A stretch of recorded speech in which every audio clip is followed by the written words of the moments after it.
I only use that title to get your attention. Let me tell you something. A long time ago, I used to be a Democrat.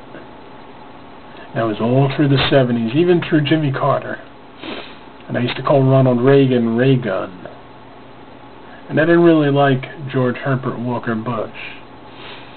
And I like Bill Clinton, but when he came in, he promised something and he did deliver, which was on taxes. Later, Monica Lewinsky, that didn't help. The meaning of the word is, that didn't help. The bombing of the USS Cole without any response, that didn't help. So what did I do? I voted for George Bush. Because after Clinton, Al Gore was, as they say this year, more of the same. John Kerry came along, and I considered him, but what a phony. And now we all see it. Now this year, where are we? I just want to talk to you a little bit about what you're thinking about, because I know mostly young people watch this. Listen, I was there too. The main thing I wanted was truth. Give me some damn truth. Let me know that you're speaking the truth. It's not about pocketbooks. It's not bread and butter kitchen table. That's a ruse. Elections are about ideology. Think about it. Bill Clinton didn't really get into office based on monetary policy because he was a governor. His thing was ideology. His thing was, I come from a small town, I know who you are, I'm like you. It wasn't really about economics. Somewhere in there I feel your pain, but the ideology was, I'm a Democrat who feels things, you see? Al Gore never came across that way. John Kerry's worse. Barack Obama. I mean, let's just look at it. The main issue here, if we're going to talk about give me some truth, was the politics of change. What's the first thing I saw from this guy? Negative. The first thing I saw from him was, he said his grandmother was a typical white woman and nobody flinched, or very few people flinched. I flinched. I was like, what was that? And then it sort of died out, and I said, well, maybe something's wrong with me.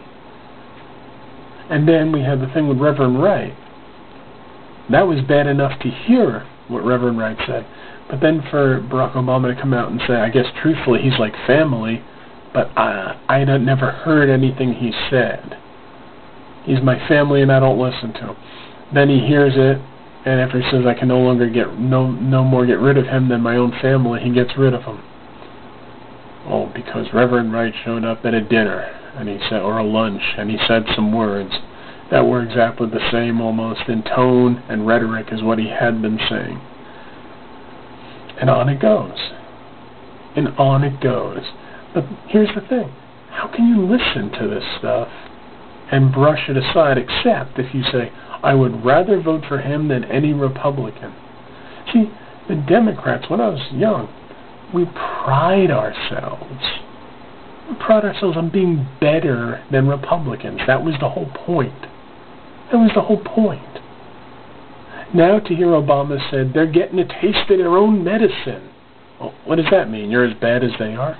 Or when asked, what do you think of McCain saying you're a socialist? He says, oh, McCain's one too. What do you mean two? Or when this reporter West asks Biden questions, and he asks if it's a joke, and then Obama's camp says, we're not going to talk to you anymore. What? Doesn't that sound like what's called Republican tricks? Isn't that supposed to be Rove playbook? I mean, after all, you're going to say, well, McCain did it. McCain did it with the girl from CNN. Can't remember her name off the top of my head. You say, okay, well, McCain did it, and you think it's wrong, but Obama does it. Now what? You're going to say, oh, tit for tat, it's okay. Two wrongs don't make a right. Don't make a reverend right. That's the point. If you're going to be different, you have to be different. You can't be the same. You can't say, I'm going to not be 4 more years of the last 8 years. You are. You already are, Mr. Obama. You're already 4 years. You're already just a suit with an old white guy as your vice president, and you're both just talking out of both sides of your mouth. This whole thing about economics, that's all people want to talk about. It's brainwashing. It's not all we want to talk about. We care about other things. We care about ideology. There are people out there who still think you're Muslim. There's still people out there who are mad at you about a flag pin. I don't care. There's still people out there who are mad you didn't stand up for the pledge, or you didn't put your hand over your heart for the Pledge of Allegiance. You think those people forget just because you go, ooh, the economy's #1? They don't care. And if you write them off and go, they're just Republicans, how are you reaching across the aisle? Who are you? Who are you? You're just lying. And the people who are listening to me here, the young people, I hope you know what I'm talking about. All you have to do is go back in time and read some history. You'll see what happened with Nixon. What was he doing? How about Bush? But you didn't like the secrecy. Now we've got secrecy. You know, people saying Obama is censoring calls, censoring the news, censoring the internet. He whitewashes his website, his smears website whenever it suits him. Listen, as Mr. T would say, I pity the fool. I pity the fool if you're one of them. All right? McCain, you think I'm promoting it? No. I'm downing Obama and saying, McCain, you can trust.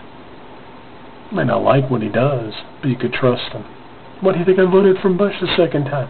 I said, I know Bush is just going to do what he says he's going to do. And he did. And he did, except for his bailout. Don't ask me what that's all about. Don't even get me started. And who voted for McCain and Obama?